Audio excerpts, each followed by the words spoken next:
सतगुरु नानक प्रगटिया मिट्टी धुंद जग चानन होआ ज्यों कर सूरज निकलिया तारे छपे अंधेर पलोआ। सिटी होम देख रहे दर्शकों ਨੂੰ गुरु नानक देव जी के प्रकाश पुरब ਦੀਆਂ ਲੱਖ ਵਧਾਈਆਂ।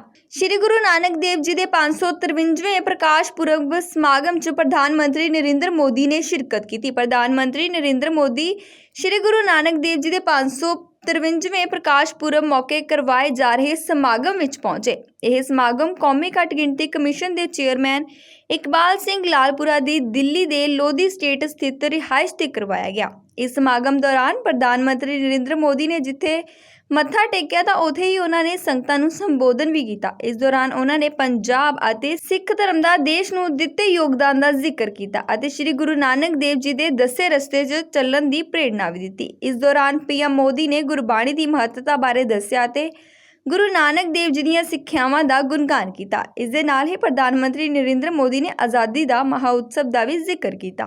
ਤੁਸੀਂ ਵੀ ਦੇਖੋ ਇਹ ਖਾਸ ਰਿਪੋर्ट। वाहेगुरु जी का खालसा वाहेगुरु जी की फतेह। जो बोले सो निहाल सत श्री अकाल।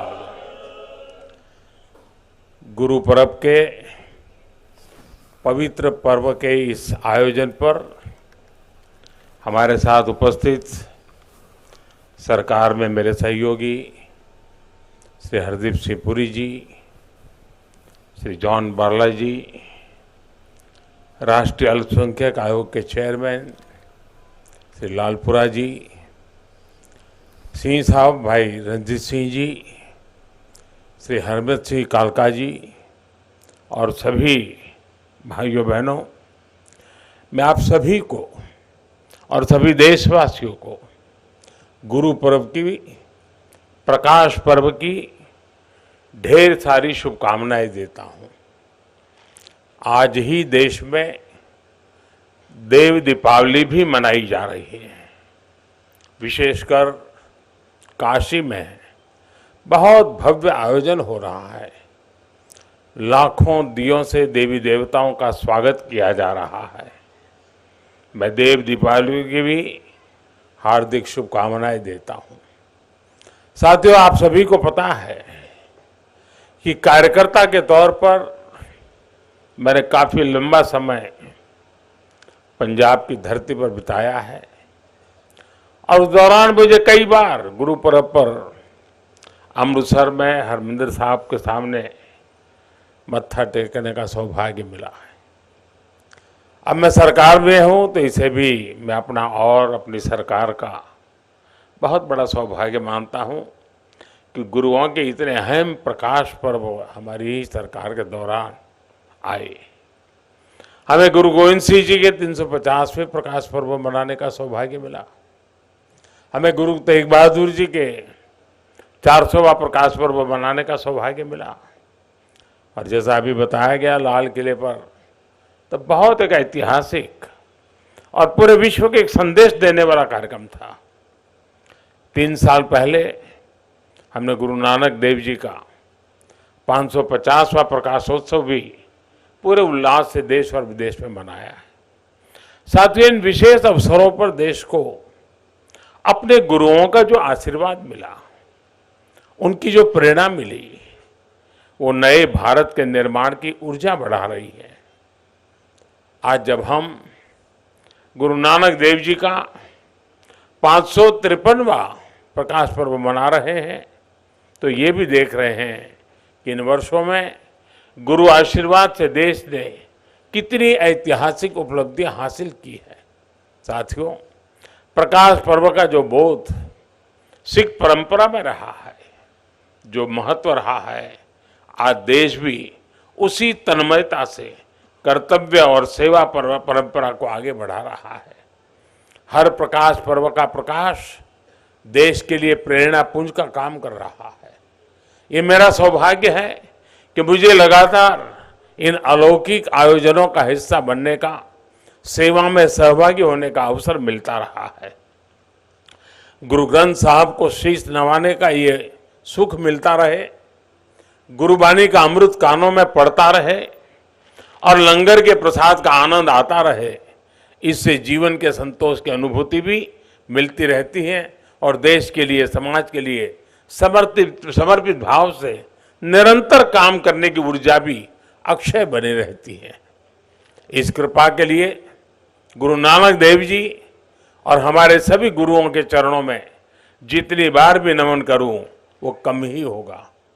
साथियों, गुरु नानक देव जी ने हमें जीवन जीने का मार्ग दिखाया था। उन्होंने कहा था, नाम जपो, कीरत करो, वंड छको, यानी ईश्वर के नाम जप करो, अपने कर्तव्य पर चलते हुए मेहनत करो और आपस में मिल बांट करके खाओ। इस एक वाक्य में आध्यात्मिक चिंतन भी है, भौतिक समृद्धि का सूत्र भी है और सामाजिक समरसता की प्रेरणा भी है।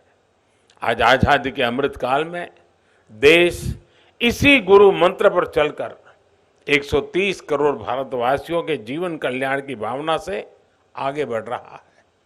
आजादी के अमृत काल में देश ने अपनी संस्कृति, अपनी विरासत और हमारी आध्यात्मिक पहचान पर गर्व का भाव जागृत किया है। आजादी के अमृत काल को देश ने कर्तव्य की पराकाष्ठा तक पहुंचाने के लिए कर्तव्य काल के रूप में माना है और आजादी के इस अमृत काल में देश समता, समरसता, सामाजिक न्याय और एकता के लिए सबका साथ, सबका विकास, सबका विश्वास और सबका प्रयास के मंत्र पर चल रहा है। यानी जो मार्गदर्शन देश को सदियों पहले गुरुवाणी से मिला था, वो आज हमारे लिए परंपरा भी है, आस्था भी है और विकसित भारत का विजन भी है। साथियों, गुरु ग्रंथ साहब के रूप के हमारे पास जो अमृत वाणी है, उसकी महिमा, उसकी सार्थकता समय और भूगोल की सीमाओं से परे है। हम ये भी देखते हैं कि जब संकट बड़ा होता है तो समाधान की प्रासंगिकता और भी बढ़ जाती है। आज विश्व में जो अशांति है, जो अस्थिरता है, आज दुनिया जिस मुश्किल दौर से गुजर रही है, उसमें गुरुओं साहब की शिक्षाएं और गुरु नानक देव जी का जीवन एक मशाल की तरह विश्व को दिशा दिखा रहा है। गुरु नानक जी का प्रेम का संदेश बड़ी से बड़ी खाई को पाट सकता है और इसका प्रमाण हम भारत की धरती से ही दे रहे हैं। इतनी भाषाएं, इतनी बोलियां, इतने खान पान, रहन सहन के बावजूद हम एक हिंदुस्तानी होकर रहते हैं, देश के विकास के लिए खुद को खपाते हैं। इसलिए हम जितना अपने गुरुओं के आदर्शों को जिएंगे, हम जितना आपसी विभेदों को दूर करके एक भारत श्रेष्ठ भारत की भावना को मजबूत करेंगे, हम जितना मानवता के मूल्यों को प्राथमिकता देंगे, हमारे गुरुओं की वाणी उतनी ही जीवंत और प्रखर स्वर से विश्व के जन जन तक पहुंचेगी। साथियों, बीते 8 वर्षों में हमें गुरु नानक देव जी के आशीर्वाद से सिख परंपरा के गौरव के लिए निरंतर काम करने का अवसर मिला है और ये निरंतरता लगातार बनी हुई है। आपको पता होगा, अभी कुछ दिन पहले ही मैं उत्तराखंड माणा गांव गया था। इस यात्रा में मुझे गोविंद घाट से हेमकुंड साहब के लिए रोपवे प्रोजेक्ट के शिलान्यास का सौभाग्य मिला।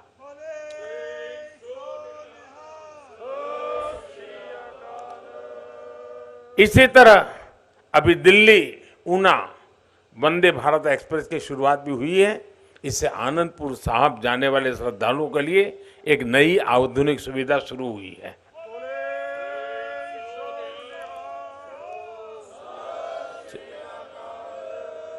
इससे पहले गुरु गोविंद सिंह जी से जुड़े स्थानों पर रेल सुविधाओं का आधुनिकीकरण भी किया गया है। हमारी सरकार दिल्ली कटरा अमृतसर एक्सप्रेसवे के निर्माण में भी जुटी है। इससे दिल्ली और अमृतसर के बीच दूरी 3-4 घंटे कम हो जाएगी। इस पर हमारी सरकार 35,000 करोड़ रुपए से अधिक खर्च करने जा रही है। हरमंदिर साहब के दर्शनों को आसान बनाने के लिए यह भी हमारी सरकार का एक पुण्य प्रयास है।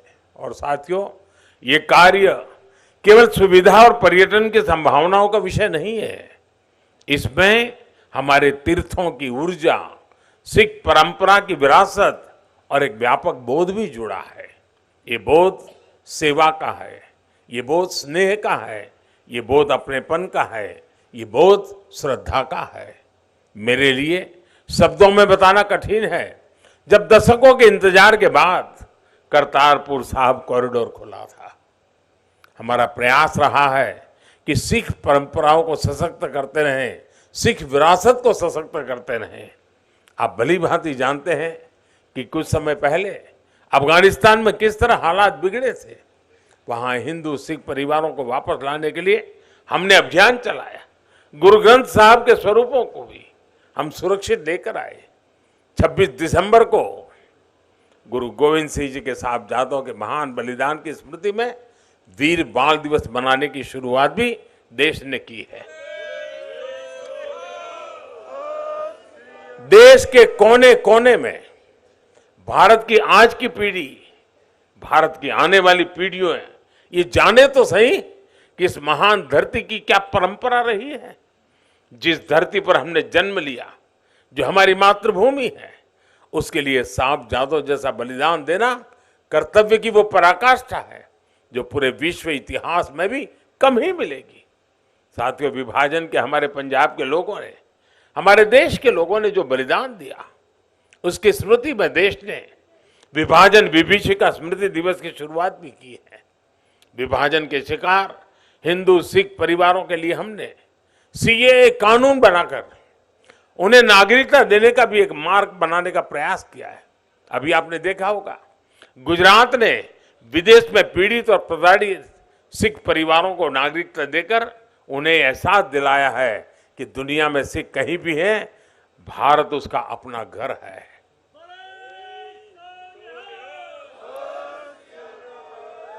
गुजरात का मुख्यमंत्री रहते हुए मुझे गुरुद्वारा कोट लखपत साहब के जीर्णोद्धार और कायाकल्प का सौभाग्य भी मिला था।